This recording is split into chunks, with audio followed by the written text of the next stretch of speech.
Hello everyone, नमस्ते।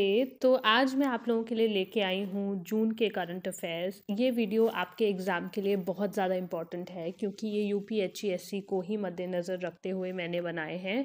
सारे के सारे वो करंट अफेयर्स इंक्लूड करे हैं जो एग्ज़ाम के लिए बहुत ज़्यादा इम्पॉर्टेंट हैं और आने की संभावना सबसे ज़्यादा है। तो ये वीडियो प्लीज़ एंड तक देखिए। अपार्ट फ्रॉम दैट, ये जब हम करंट अफेयर्स डिस्कस कर लेंगे तो मैं एक वीडियो लेके आऊँगी जो टेस्ट के लिए होगी, बेसिकली रिवीजन वीडियो होगी। तो अगर आप ये वीडियो देखेंगे तो आप जब वो टेस्ट वीडियो देखेंगे आपको इजी लगेगा, वो इजीली आप क्वेश्चंस उनका आंसर दे पाएंगे और आपका रिवीजन भी एक तरीके से हो जाएगा। तो ये एक अच्छा तरीका है रिवीजन करने का। तो लेट्स स्टार्ट। पहले हम लोग वन लाइनर्स से स्टार्ट करते हैं, जो वन लाइनर्स मुझे इंपॉर्टेंट लगे, फिर हम लोग एमसीक्यूज फॉर्म में जाएंगे। तो फर्स्ट वन लाइनर है कि government of Assam has introduced the system of guardian minister. तो गवर्नमेंट जो असम की है, असम पहला स्टेट बन गया है जिन्होंने ऐसा कुछ सिस्टम स्टार्ट करा है जहाँ पे एक नया तरीके का मिनिस्टर रखा जाएगा जिसे हम गार्जियन मिनिस्टर कहते हैं। ठीक है। सेकंड इंपॉर्टेंट वन लाइनर है जहाँ वोट वहाँ वैक्सीनेशन। अभी वैक्सीनेशन से रिलेटेड जितने भी करंट अफेयर हैं वो काफ़ी ज़्यादा इंपॉर्टेंट हो गए हैं क्योंकि ये वो टाइम चल रहा है जहाँ पे हर एग्ज़ाम में कोविड से रिलेटेड क्वेश्चन पूछे जा रहे हैं। तो जहाँ वोट वहाँ वैक्सीनेशन, ये दिल्ली गवर्नमेंट ने लॉन्च किया है। थर्ड करंट है कि Gujarat CM inaugurates India's first Fenton catalytic reactor waste water treatment plant in Ahmedabad. ठीक है। तो आपसे ये पूछा जा सकता है कि इंडिया का पहला कैटालिटिक रिएक्टर जो वेस्ट वाटर ट्रीटमेंट, आप समझते हैं वेस्ट वाटर ट्रीटमेंट ज़रूरी है क्योंकि जितना भी वेस्ट है उसको ट्रीट करके पानी को शुद्ध बनाया जा सकता है। तो ऐसा जो ट्रीटमेंट प्लांट है वो इंडिया का पहला अहमदाबाद में ओपन हुआ है। नेक्स्ट वन लाइनर है Tata Power inaugurated India's largest solar carport at Pune. तो ये आपको याद रखना है, जो इंडिया का जो सबसे बड़ा सोलर कारपोर्ट है वो इंडिया में पुणे में बनाया गया है और ये बना है टाटा पावर द्वारा। ठीक है। तो आपको ये चीज़ें लार्जेस्ट और पहली, ये सब चीज़ें आपको ज़रूर इस पर ध्यान देना चाहिए क्योंकि इस तरीके के क्वेश्चन सबसे ज़्यादा पूछे जाते हैं। नेक्स्ट वन लाइनर है Goa becomes the first rabies free state in India. तो ये बहुत ज़्यादा ज़रूरी है। इंडिया में गोवा पहला स्टेट बन गया है जिसमें रेबीज़ के अब कोई भी केसेस नहीं है।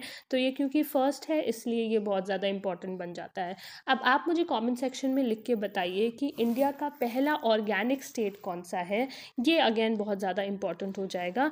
तो ऑर्गेनिक स्टेट आप मुझे कमेंट सेक्शन में लिख के बताइए। नेक्स्ट जो करंट अफेयर है वो अगेन बहुत ज़्यादा इंपॉर्टेंट है और ये है पुलित्ज़र प्राइज़ को लेके। पुलित्ज़र बेसिकली बहुत सारी कैटेगरीज में दिया जाता है पर एग्जाम्स में मोस्टली फिक्शन कैटेगरी में सबसे ज़्यादा क्वेश्चंस पूछे जाते हैं। तो पुलित्ज़र प्राइज़ जो फिक्शन कैटेगरी में दिया गया है वो दिया है लुइस अर्डरिच को और ये मिला है उन्हें उनकी बुक नाइट वॉचमैन के लिए। ठीक है। तो Pulitzer prize for fiction category the night watchman के लिए लुइस अर्डरिच को मिला है, ये आपको ध्यान में रखना है। नेक्स्ट जो वन लाइनर है वो ये है कि जमशेदजी टाटा को वर्ल्ड का टॉप फिलैंथ्रोपिस्ट माना गया है लास्ट सेंचुरी में और ये रिपोर्ट है हुरून रिपोर्ट के द्वारा। ओके। तो बेसिकली फिलैंथ्रोपिस्ट का मतलब ये है जो इंसान सबसे ज़्यादा चैरिटी करता है, सबसे ज़्यादा सोसाइटी के डेवलपमेंट के लिए कंट्रीब्यूट करता है, ऐसे इंसान को फिलैंथ्रोपिस्ट बोलते हैं। और हम सब ही जमशेदजी टाटा को जानते हैं कि उन्होंने कितना काम करा है।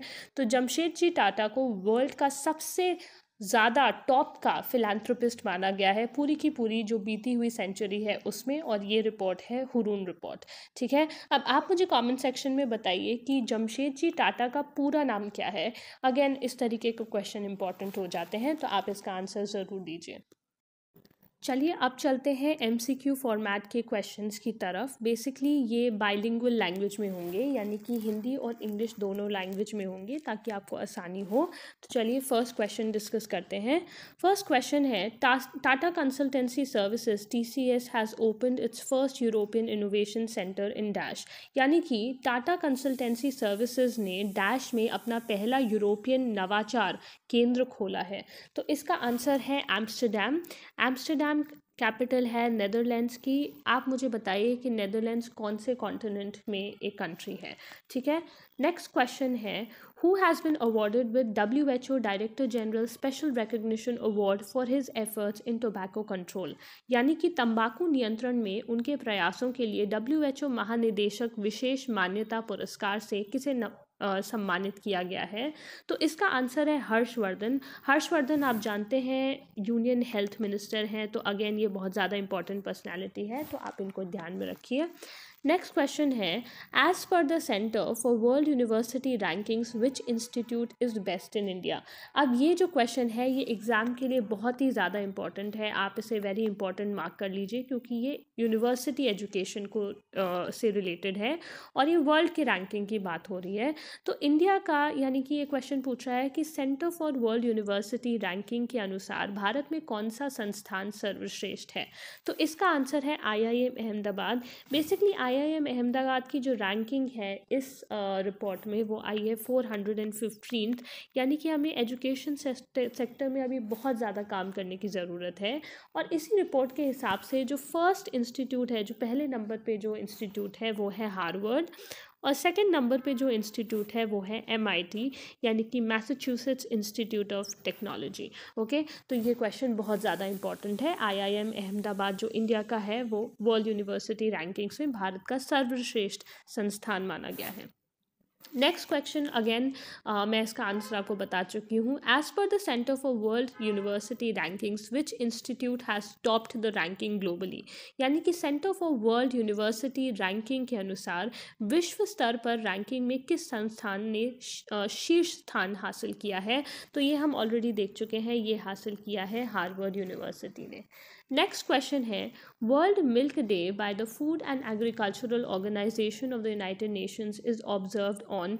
कौन से दिन पे ये मनाया जाता है। यानी कि संयुक्त राष्ट्र के खाद्य और कृषि संगठन द्वारा विश्व दुग्ध दिवस किस तिथि पे मनाया जाता है। तो इसका आंसर है 1 जून। ये अगेन इम्पॉर्टेंट क्वेश्चन है। वो जो मिल्क डे होता है वो 1 जून को बनाया जाता है। 1 जून को एक और दिन भी बनाया जाता है जिसे हम लोग ग्लोबल पेरेंट्स डे भी बोलते हैं। तो इस दिन हम लोग पेरेंट्स के लिए इस दिन को मनाते हैं। तो 1 जून से आपको याद रखना है कि ये वर्ल्ड मिल्क डे भी होता है और ग्लोबल पेरेंट्स डे भी होता है। वैसे 1 जून अगर आपको नहीं मालूम तो ये मेरा बर्थडे भी होता है, तो ये इम्पॉर्टेंट डे है। तो नेक्स्ट है, what is the theme for world Milk day. तो वर्ल्ड मिल्क डे की थीम क्या है, विश्व दुग्ध दिवस की थीम क्या है। तो इसका आंसर है sustainability in the dairy sector with messages around the environment, nutrition and socio economics. Okay, तो ये बहुत बड़ा थीम है, ये आपको देखते ही समझ में आ जाएगा। एग्ज़ाम में आपको हर चीज़ वर्ड बाय वर्ड याद करने की ज़रूरत नहीं है, आपको सिर्फ ऑप्शंस पहचानने हैं एग्ज़ाम में। तो आप ये मत कोशिश करिए कि आप सब चीज़ बिल्कुल रट लें, रादर देन दैट आप सिर्फ हर क्वेश्चन को समझने की कोशिश करें और अपनी मेमोरी में एक तरीके से उसको बिठाने की कोशिश करें। आपको सब कुछ वर्ड बाय वर्ड याद करने की बिल्कुल भी ज़रूरत नहीं है। अब जो नेक्स्ट क्वेश्चन है वो अगेन कोविड से रिलेटेड है, तो एग्ज़ाम के लिए बहुत ज़्यादा ज़रूरी हो जाता है। क्वेश्चन पूछ रहा है, WHO has named COVID-19 variant V.1.617.1 found in India as. यानी कि WHO ने भारत में पाए जाने वाली COVID-19 वेरिएंट जिसका नाम अभी दिया हुआ है को किस नाम से नवाजा है। ठीक है, तो इसका जो नाम है वो है कापा। बेसिकली इंडिया में 2 वेरिएंट्स हमें मिले थे, B.1.6171 और 6172। तो जो 6171 है वो कापा है और जो डेल्टा है वो 617.2 है। तो ये जो वेरिएंट्स हैं इनके नाम है कापा और डेल्टा, और ये भारत में ही सबसे पहले ये वेरिएंट्स पाए गए थे। ठीक है, नेक्स्ट क्वेश्चन है, who has got the additional charge as chairman of CBDT यानी कि Central Board of Direct Taxes. यानी कि केंद्रीय प्रत्यक्ष कर बोर्ड के अध्यक्ष के रूप में अतिरिक्त प्रभार किसे मिला है। तो इसका आंसर है JB मोहापात्रा।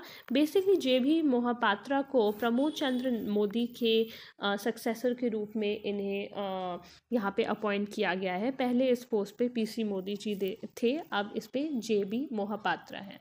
ठीक है, नेक्स्ट क्वेश्चन है, who has been appointed as the president of Confederation of Indian Industry यानी कि CRI, भारतीय उद्योग परिसंघ के अध्यक्ष के रूप में किसे नियुक्त किया गया है? तो इसका आंसर है TV नरेंद्रन। अगेन ये पर्सनैलिटीज़ इन न्यूज़ या पर्सन इन न्यूज़ में ये इस तरीके के जो क्वेश्चंस हैं वो बहुत ज़्यादा इंपॉर्टेंट है, तो आपको ये याद रखने हैं। नेक्स्ट क्वेश्चन है, who has been appointed as the chairperson of the National Human Rights Commission NHRC, यानी कि राष्ट्रीय मानवाधिकार आयोग के अध्यक्ष के रूप में किसे नियुक्त किया गया है? अगेन आप इस क्वेश्चन को वेरी इंपॉर्टेंट में मार्क कर लीजिए क्योंकि ये बहुत ही इंपॉर्टेंट ऑर्गेनाइजेशन है, तो आपको इसका आंसर याद रखना है। इसका आंसर है अरुण मिश्रा। अरुण मिश्रा को NHRC यानी कि नेशनल ह्यूमन राइट्स कमीशन का चेयरपर्सन नियुक्त किया गया है। नेक्स्ट क्वेश्चन है, name the Indian boxer who has one the gold in 91 kg category in Asian boxing championships 2021। उस भारतीय मुक्केबाज का नाम बताइए जिसने एशियन बॉक्सिंग चैम्पियनशिप 2021 में 91 किलोग्राम वर्ग में स्वर्ण पदक जीता है। अगेन ये स्पोर्ट्स की कैटेगरी बहुत ज़्यादा ज़रूरी है, तो इनका नाम है संजीत कुमार। संजीत कुमार को गोल्ड मिला है एशियन बॉक्सिंग चैम्पियनशिप में 91 kg कैटेगरी में। नेक्स्ट क्वेश्चन है, which state has retained the top rank in NITI Aayog SDG India index 2020-21। NITI Aayog के SDG इंडिया इंडेक्स 2020-21 में किस राज्य ने शीर्ष रैंक बरकरार रखा है? अगेन इस क्वेश्चन को आप वेरी इंपॉर्टेंट मार्क करिए क्योंकि इस तरीके के इंडेक्सेस जो नीति आयोग निकालता है वो इस क्वेश्चन को बहुत ज़्यादा इंपॉर्टेंट बना देता है। तो बेसिकली इस रैंक को मेंटेन रखने वाला और शीर्ष पे रहने वाला जो स्टेट है वो है केरला, तो इसका आंसर हो जाएगा केरला। तो केरला नंबर 1 पे है, सेकंड नंबर पे है HP यानी कि हिमाचल प्रदेश, और थर्ड नंबर पे है तमिलनाडु। अगेन बहुत ज़्यादा इंपॉर्टेंट है। और अगर सबसे पुअर परफॉर्मेंस वाला स्टेट आपसे पूछा जाए तो इसका आंसर हो जाएगा बिहार। अब आपसे एक सवाल, आप कमेंट सेक्शन में मुझे लिख के बताइए कि नीति आयोग का वाइस चेयरमैन कौन है? तो आप मुझे ये कमेंट सेक्शन में लिख के बताइए, ये आपका होमवर्क है। नेक्स्ट क्वेश्चन है, which company has become the third Indian IT firm to scale ₹3 trillion market capitalisation, यानी कि कौन सी कंपनी 3 ट्रिलियन बाजार पूंजीकरण करने वाली तीसरी भारतीय IT फर्म बन गई है? तो इसका आंसर है विप्रो। तो आपको ये याद रखना है कि विप्रो ने अभी रिसेंटली तीसरी इंडियन IT फर्म बनी है जिसने 3 ट्रिलियन मार्केट कैपिटलाइजेशन अर्जित कर लिया है। पहली जो 2 कंपनीज़ हैं वो है TCS और दूसरी जो है वो है इन्फोसिस। तो ये अगेन इम्पॉर्टेंट है, ये किसी भी कंपनी के लिए एक इम्पॉर्टेंट माइलस्टोन होता है उसकी ग्रोथ में, तो ये माइलस्टोन हासिल करने वाली कंपनी है विप्रो। नेक्स्ट क्वेश्चन है, doctor Patrick Amoth who has been appointed recently as the chairman of WHO executive board is from which country? Again ये personality in news में ये important question रहेगा। तो डॉक्टर पैट्रिक अमोथ जिन्हें हाल ही में WHO कार्यकारी बोर्ड के अध्यक्ष के रूप में नियुक्त किया गया है, किस देश से हैं? तो इसका आंसर है कीनिया। अगेन ये इम्पॉर्टेंट क्वेश्चन है, ये कीनिया से हैं और ये जो इनको कार्यभार दिया गया है, इससे पहले थे जो चेयरमैन थे WHO एग्जीक्यूटिव बोर्ड के, वो हमारी यूनियन हेल्थ मिनिस्टर ही थे यानी कि डॉक्टर हर्षवर्धन। तो हर्षवर्धन ने अब अपना कार्यभार पैट्रिक एमोथ को सौंप दिया है, वो इस साल के लिए WHO एग्जीक्यूटिव बोर्ड के चेयरमैन रहेंगे। नेक्स्ट क्वेश्चन है, in which state Indus mega food park has been inaugurated by Narendra Singh Tomar? Again ये बहुत ज़्यादा इंपॉर्टेंट क्वेश्चन है। नरेंद्र सिंह तोमर ने किस राज्य में Indus best mega food park का उद्घाटन किया है? तो इसका आंसर है छत्तीसगढ़। अगेन आप मुझे कमेंट सेक्शन में लिख के बताएंगे कि नरेंद्र सिंह तोमर के पास कौन सी मिनिस्ट्री है, तो ये आपका होमवर्क है। कुछ सेंट्रल मिनिस्टर्स बहुत ज़्यादा इंपॉर्टेंट होते हैं, अभी अभी तो कुछ की रैंक्स भी शफल हुई हैं, पोस्ट शफल हुई है, तो आप मुझे इसका आंसर कमेंट सेक्शन में लिख के बताइएगा।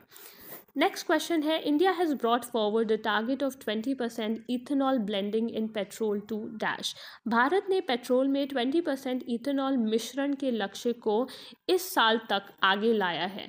यानी कि इथेनॉल ब्लेंडिंग बेसिकली एनवायरनमेंट के लिए बहुत ज़्यादा ज़रूरी है। हम पेट्रोल में इथेनॉल ब्लेंडिंग करते हैं, तो ये कॉन्सेप्ट एनवायरनमेंट के लिए बहुत ज़्यादा ज़रूरी है और इसके ऊपर क्वेश्चन बहुत सारे एग्जाम में पूछा गया है। तो आपका जो होमवर्क है वो ये है कि आप मुझे इथेनॉल ब्लेंडिंग के कुछ एडवांटेजेस कमेंट सेक्शन में लिख के बताएंगे। एडवांटेजेस मतलब इथेनॉल ब्लेंडिंग से हमें क्या फ़ायदे होते हैं, ये आप मुझे कमेंट सेक्शन में लिख के बताएंगे।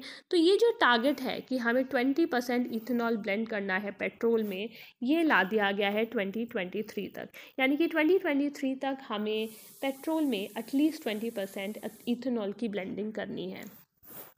नेक्स्ट क्वेश्चन है, what is the current repo rate as per the RBI monetary policy. Repo rate जो है ये इकोनॉमिक्स के लिए बहुत ज़्यादा ज़रूरी है। अगर आपने GS के जो यूनिट्स हैं या GS का जो सिलेबस है वो नहीं देखा है तो आपको देखना चाहिए, क्योंकि उसमें एक पोर्शन है इकोनॉमिक्स से रिलेटेड। आप सब में से बहुत लोग ऐसे हैं जो मुझसे कमेंट सेक्शन में पूछ रहे थे इकोनॉमिक्स में से क्या आ सकता है। बेसिकली इकोनॉमिक्स में से इसी तरीके के क्वेश्चंस पूछे जाते हैं, या तो जो करंट में बहुत ज़्यादा ज़रूरी हैं या फिर इस तरीके के टर्म्स जो हर दिन हमें सुनने को मिल जाते हैं वो पूछ लिए जाते हैं। ठीक है, तो इसका आंसर है 4%। जो RBI ने अभी अभी मॉनेटरी पॉलिसी निकाली है उसके हिसाब से उन्होंने रेपो रेट को 4% पे मेंटेन किया हुआ है।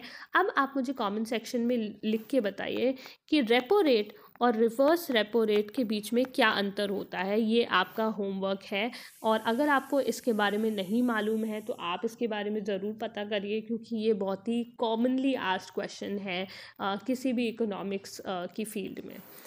नेक्स्ट क्वेश्चन है, name the navy's hydrographic survey ship which will be decommissioned at naval dockyard Visakhapatnam. यानी कि नौसेना के हाइड्रोग्राफिक सर्वेक्षण जहाज का नाम बताइए जिसे नौसेना डॉकयार्ड विशाखापट्टनम में सेवा मुक्त किया गया है। तो इसका आंसर है INS संध्यक। तो INS संध्यक को अभी अभी डीकमीशन किया गया है, और वो भी नेवल डॉकयार्ड विशाखापट्टनम में। हम वाइजैक बोलते हैं विशाखापट्टनम में। आप मुझे कमेंट सेक्शन में बताइए कि विशाखापट्टनम कौन से स्टेट में है। ठीक है, ये बहुत ही इंपॉर्टेंट पोर्ट है, तो आप इसका आंसर मुझे कमेंट सेक्शन में बताइए।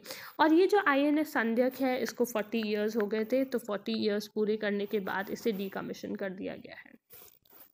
नेक्स्ट क्वेश्चन है, विच स्टेट और UT has launch untab scheme for students. किस राज्य या केंद्र शासित प्रदेश ने छात्रों के लिए यून-टैब योजना शुरू की है। अगेन ये क्वेश्चन बहुत ज़्यादा इंपॉर्टेंट है क्योंकि ये लद्दाख से रिलेटेड है, और लद्दाख के बारे में आप जानते हैं ये अभी अभी रिसेंटली ही UT बना है, तो ये अगेन बहुत ज़्यादा इंपॉर्टेंट क्वेश्चन है। तो लद्दाख में अभी अभी यून-टैब स्कीम बनाई गई है, और ये स्टूडेंट्स के लिए स्पेशली उनके एजुकेशन से रिलेटेड है, तो ये इंपॉर्टेंट है। कमेंट सेक्शन में आप मुझे लिख के बताइए कि लद्दाख के लेफ्टिनेंट गवर्नर कौन है। आपको मालूम ही होगा कि लेफ्टिनेंट गवर्नर UTs को चलाते हैं, तो आप मुझे बताइए कि लद्दाख के लेफ्टिनेंट गवर्नर कौन है।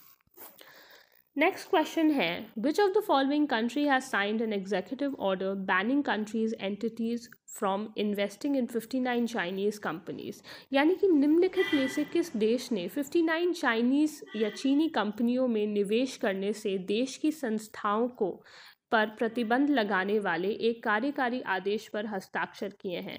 तो इसका आंसर है USA। आपको पता है कि USA में अभी नए नए प्रेसिडेंट अपॉइंट हुए हैं, यानी कि जो बाइडेन, और उनके साथ जो इंडिया की जो इंडिया से बिलोंग करने वाली कमला हैरिस है उनको वाइस प्रेसिडेंट बनाया गया है। तो USA ने अभी अभी अपने यहाँ की सारी कंपनीज़ को चाइना के साथ कोई भी इन्वेस्टमेंट करने से बैन कर दिया है। ये एक एग्जीक्यूटिव ऑर्डर है, तो ये अगेन क्वेश्चन इंपॉर्टेंट हो जाएगा।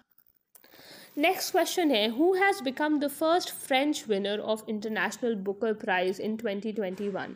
2021 में अंतर्राष्ट्रीय बुकर पुरस्कार के पहले फ्रांसीसी विजेता कौन बने हैं। अगेन ये बहुत ज़्यादा इंपॉर्टेंट क्वेश्चन है, इसे वेरी इंपॉर्टेंट की कैटेगरी में मार्क कर लीजिए। बुकर प्राइज़ आप जानते हैं बहुत ही माना हुआ लिटरेचर से रिलेटेड क्वेश्चन है, तो इसका आंसर है डेविड डियोप। डेविड डियोप ने अभी अभी इंटरनेशनल बुकर प्राइज़ जीता है, और ये इस प्राइज़ को जीतने वाले पहले फ्रांसीसी इंसान हैं।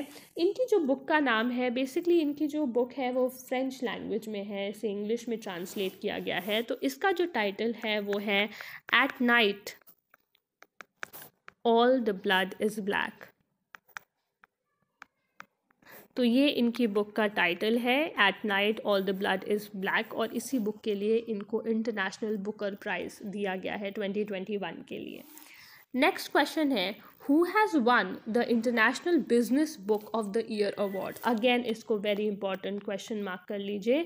International business book of the year award इस बार किसको मिला है? तो इसका आंसर है बोथ ए एंड सी, यानी कि नितिन राकेश और जेरी वेन। तो इन दोनों को मिलके international business book of the year का अवार्ड दिया गया है। इनकी बुक का नाम है transformation in the times of crisis. कभी कभी ये भी पूछ लेते हैं कि इस बार कौन सी किताब के लिए नितिन राकेश और जेरी वेन को international business book of the year award मिला है। तो इस सिनेरियो में आपको बुक का नाम पता होना चाहिए। अगेन ये आपको लंबे लंबे सेंटेंसेस या लंबे लंबे नाम वर्ड टू वर्ड याद रखने की ज़रूरत नहीं है, आप बस इसको एक बार सुन लेंगे तो ही आपको याद हो जाएगा। नेक्स्ट क्वेश्चन है what is India's rank on the 17 sustainable development goals adopted as 2030 agenda according to the State of India's Environment Report 2021। Bharat की पर्यावरण रिपोर्ट 2021 की स्थिति के अनुसार 2030 एजेंडा के रूप में अपनाए गए 17 सतत विकास लक्ष्यों में भारत की रैंक क्या है? अगेन आप इस क्वेश्चन को वेरी इंपॉर्टेंट में मार्क करेंगे क्योंकि ये बहुत ही इंपॉर्टेंट इंडेक्स है और इस तरीके के सवाल ज़रूर पूछे जाते हैं। तो इसका जवाब है 117।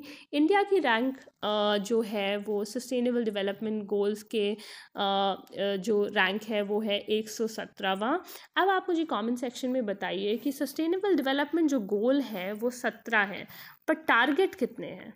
अगेन ये बहुत ही ज़्यादा कॉमनली आस्क्ड क्वेश्चन है कि सस्टेनेबल डेवलपमेंट में कितने गोल्स और कितने टारगेट्स रहते हैं। तो गोल्स आप देख रहे हैं यहाँ पे 17 है, तो टारगेट कितने हैं आप ये मुझे कमेंट सेक्शन में बताएंगे।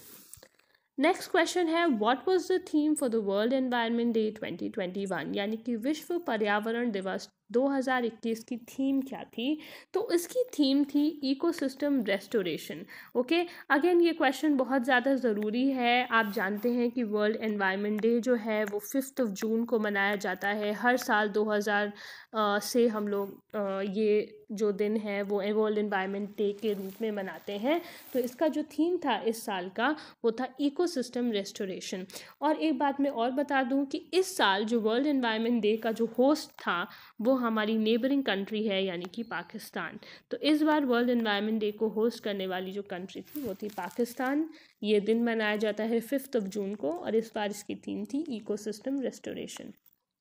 नेक्स्ट क्वेश्चन है by defeating which of the following did Novak जोकोविच वन द बेलग्रेड ओपन। ठीक है, नोवाक जोकोविच ने निम्नलिखित में से किसे हराकर बेलग्रेड ओपन जीता? ये इनके करियर का 83 खिताब था, यानी कि 83rd टाइम इन्होंने इस तरीके का कोई खिताब जीता है। तो इन्होंने हराया एलेक्स मॉल्कन को। इससे ज़्यादा इम्पॉर्टेंट ये है कि आप ये याद रखें कि बेलग्रेड ओपन को नोवाक जोकोविच ने जीता है। और आप मुझे कमेंट सेक्शन में बताइए कि ये कौन सी कंट्री को बिलोंग करते हैं। ठीक है, ये भी पूछ लिया जाता है कि नोवाक जोकोविच is a popular player of which country. तो इस तरीके के क्वेश्चंस आपको ज़रूर याद रखने चाहिए क्योंकि ये बहुत ही इंपॉर्टेंट हो जाते हैं। नेक्स्ट क्वेश्चन है who has been appointed as the World Bank education adviser. Again क्योंकि ये एजुकेशन से रिलेटेड है तो आप इसे वेरी इंपॉर्टेंट मार्क कर लीजिए। और ये जो इंसान हैं जिन्हें अवार्ड मिला है, यानी कि विश्व बैंक शिक्षा सलाहकार के रूप में किसे नियुक्त किया है? तो इसका आंसर है रंजीत सिंह देसाले। आपको याद ही होगा रंजीत सिंह देसाले को अभी कुछ ही टाइम पहले, कुछ ही महीनों पहले ग्लोबल टीचर प्राइज़ मिला था। तो ये एक बहुत ही बड़ी उपलब्धि है और ये पहले भारतीय बने जिनको ये प्राइज़ मिला था। तो ये बहुत ज़्यादा इम्पॉर्टेंट है और अभी इन्हें वर्ल्ड बैंक का एजुकेशन एडवाइज़र भी नियुक्त कर दिया गया है। अब नेक्स्ट क्वेश्चन है who among the following has one nature TTL photographer of the year 2021, यानी कि निम्नलिखित में से किसने nature TTL photographer of the year 2021 का पुरस्कार जीता है? तो इसका आंसर है थॉमस विजयन। तो थॉमस विजयन जो है इनको इस बार nature photographer of the year का अवार्ड मिला है। अगेन इम्पॉर्टेंट, आप याद रखिए। नेक्स्ट क्वेश्चन है which institute is at the top among the Indian institutes in the top 100 of the Asian university ranking 2021, यानी कि द एशिया यूनिवर्सिटी रैंकिंग 2020 के शीर्ष 100 में कौन सा संस्थान भारतीय संस्थानों में शीर्ष पर रहा है? तो इसका आंसर है IISc बैंगलोर। अब आप इसे वर्ल्ड यूनिवर्सिटी रैंकिंग के साथ कंफ्यूज मत करिएगा। वर्ल्ड यूनिवर्सिटी रैंकिंग में हमने देखा IIM अहमदाबाद है, और एशिया की अगर हम यूनिवर्सिटी रैंकिंग की बात करें तो इस पे टॉप पर रही है IISc बेंगलुरु। इसमें जो पहली जो 2 नंबर पे यूनिवर्सिटीज़ हैं दोनों ही चाइना को बिलोंग करती है। पहले नंबर पे जो यूनिवर्सिटी है वो सिंगुआ यूनिवर्सिटी है, ठीक है, और दूसरे नंबर पे जो यूनिवर्सिटी है अगेन चाइना की है और ये है पेकिंग यूनिवर्सिटी, ठीक है। तो ये आपको याद रखना है। इंडिया के जो सबसे टॉप पे है इस लिस्ट पे वो है IISc यानी कि Indian Institute of Science Bengaluru. Okay, next question है what is the theme for the world food safety day 2021, यानी कि विश्व खाद्य सुरक्षा दिवस 2021 के लिए विषय क्या था या थीम क्या था? तो इसका जो आंसर है वो है safe food today for the healthy tomorrow, यानी कि आज अगर आप सेफ फूड खाएंगे तो आप कल भी सुरक्षित और हेल्दी रहेंगे। तो ये इसका थीम था, और ये जो डे है वर्ल्ड फूड सेफ्टी डे ये हम लोग मनाते हैं 7 जून। अभी तक हमने कुछ दिन याद करे, जैसे कि 1 जून को हमने याद किया कि वर्ल्ड मिल्क डे है और इसके साथ साथ ग्लोबल पेरेंट्स डे भी है। 5 जून हमने याद करा कि वर्ल्ड एनवायरनमेंट डे है। उसी के साथ अब आपको वर्ल्ड फूड सेफ्टी डे भी याद रखना है जो हम लोग 7 जून को मनाते हैं, ठीक है। नेक्स्ट क्वेश्चन है what is the theme for the world oceans day 2021। Again ये एनवायरनमेंट की फील्ड में इम्पॉर्टेंट हो जाएगा क्योंकि एनवायरनमेंट बहुत ज़्यादा इसमें इम्पॉर्टेंट टॉपिक है UPSC के एग्ज़ाम में। तो विश्व महासागरीय दिवस 2021 के लिए विषय क्या था? सो इसका विषय था the oceans life and livelihoods. Okay, तो इस डे का जो थीम था वो था the oceans life and the livelihoods, और ये दिन हम मनाते हैं 8 जून को। तो अगेन हमने 1 को देख लिया, हमने 5 का देख लिया, 7 का देख लिया, और 8 का अब आप देख रहे हैं वर्ल्ड ओशंस डे मनाया जाता है हर साल 8 जून को। नेक्स्ट क्वेश्चन है विच Formula 1 racing driver has one the Azerbaijan GP यानी कि ग्रैंड प्रिक्स 2021। किस F1 रेसिंग ड्राइवर के अजरबैजान ग्रां प्री 2021 जीता है? तो इसका आंसर है सर्गियो पेरेज। अगेन ये स्पोर्ट्स की जो यूनिट है उसके लिए ये इंपॉर्टेंट क्वेश्चन हो जाता है। Next question again very important है, आप इसे वेरी इंपॉर्टेंट की कैटेगरी के में मार्क करिए। क्वेश्चन है Raimona national park has been declared the 6th national park of which of the following state, यानी कि रायमोना राष्ट्रीय उद्यान को निम्नलिखित में से किस राज्य का 6ठा राष्ट्रीय उद्यान घोषित किया गया है? तो इसका आंसर है असम। तो आपको ये याद रखना है। इसके अलावा इसी महीने में यानी कि जून 2021 में एक और जो वर्ल्ड वाइल्ड लाइफ सेंचुरी है असम की, उसे नेशनल पार्क डिक्लेयर कर दिया गया है, और वो वाइल्ड लाइफ सेंचुरी है देहिंग पटकाई। तो देहिंग पटकाई जो वाइल्ड लाइफ सेंचुरी है उसे अभी अभी नेशनल पार्क डिक्लेयर कर दिया गया है, और ये असम का 7th नेशनल पार्क हो गया है, और 6th है रायमोना जो आप इस क्वेश्चन में देख सकते हैं। नेक्स्ट क्वेश्चन है Abdulla Shahid has been elected as the new president of UN General Assembly, he is the foreign minister of which country, यानी कि अब्दुल्ला शाहिद को संयुक्त राष्ट्र महासभा का नया अध्यक्ष चुना गया है, वह किस देश के विदेश मंत्री रहे हैं? तो ये अगेन आप वेरी इंपॉर्टेंट मार्क कर लीजिए क्योंकि ये जो बॉडी है यूनाइटेड नेशंस जनरल असेंबली ये बहुत ही इम्पॉर्टेंट इंटरनेशनल बॉडी है, और इसके ये प्रेसिडेंट अपॉइंट हुए हैं। तो अगेन ये क्वेश्चन बहुत ज़्यादा इम्पॉर्टेंट हो गया है। तो ये फॉरेन मिनिस्टर रहे हैं पहले मालदीव्स के, ठीक है। तो ये क्वेश्चन वेरी इंपॉर्टेंट है, आप इसको ध्यान में रखिए। नेक्स्ट क्वेश्चन है which state's Water Burial has bagged the best film national award on environment conservation at 67th national film awards 2021, यानी कि 67वें राष्ट्रीय फिल्म पुरस्कार 2021 में किस राज्य के वाटर बरियल को पर्यावरण संरक्षण पर सर्वश्रेष्ठ फिल्म राष्ट्रीय पुरस्कार मिला है? अगेन ये क्वेश्चन बहुत ज़्यादा इंपॉर्टेंट है। अवार्ड अवार्ड्स की कैटेगरी में, क्योंकि ये नॉर्थ ईस्टर्न स्टेट से रिलेटेड मूवी है तो इसका इम्पोर्टेंस और भी ज़्यादा बढ़ जाता है। इसका आंसर है अरुणाचल प्रदेश। तो अरुणाचल प्रदेश की जो मूवी है वाटर बरियल, इसे नेशनल अवार्ड में एनवायरनमेंट कैटेगरी में इसे बेस्ट फिल्म का खिताब मिला है। नेक्स्ट क्वेश्चन है, will is the autobiography of. Basically जो विल है वो किसकी आत्मकथा है? ये तो बहुत ही इजी क्वेश्चन है। विल स्मिथ की आत्मकथा है। विल स्मिथ, अगर आपने मूवी देखी है मेरे ख्याल से बैड बॉयज़ वगैरह, तो इसमें विल स्मिथ हैं। ये मोस्टली कॉमिक रोल्स करते हैं, तो आपको ये आंसर इसका याद रखना है। नेक्स्ट क्वेश्चन अगेन बहुत ही ज़्यादा ज़रूरी होता है, इसे वेरी इंपॉर्टेंट मार्क कर लीजिए। क्वेश्चन है, India has decided to provide CoWIN technology to other countries, what does I stand for in CoWIN. Bharat ने अन्य देशों को कोविन तकनीक प्रदान करने का निर्णय लिया है। कोविन में आई का अर्थ क्या है? तो कोविन का आपको फुल फॉर्म मालूम होना चाहिए। इसका फुल फॉर्म है कोविड वैक्सीन इंटेलिजेंस नेटवर्क। ठीक है, तो इसका आंसर है कोविन वैक्सीन इंटेलिजेंस नेटवर्क। तो आई आप देख सकते हैं, आई का यहाँ पे अर्थ है इंटेलिजेंस, तो इसका आंसर हो जाएगा इंटेलिजेंस। ये आज का सेकंड लास्ट क्वेश्चन था। आज का लास्ट क्वेश्चन है, which airport has been awarded with airport council international ACI director general's roll of excellence honour in airport service quality. यानी कि एयरपोर्ट सर्विस क्वालिटी में एयरपोर्ट काउंसिल इंटरनेशनल के महानिदेशक के रोल ऑफ एक्सीलेंस सम्मान से किस हवाई अड्डे को सम्मानित किया गया है? तो ये पुरस्कार मिला है कोचिन इंटरनेशनल एयरपोर्ट में, जो कि कोचिन में है, यानी कि केरला में है। तो इसको मिला है role of excellence honour in airport service quality में।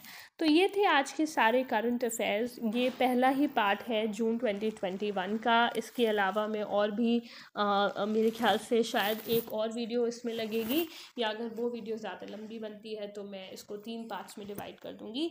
आपसे मेरी बस एक ही विनती है कि आप इस वीडियो को पूरा देखिए, क्योंकि एग्ज़ाम के लिए बहुत ज़्यादा ज़रूरी है। So until next time, take care, see you, bye bye.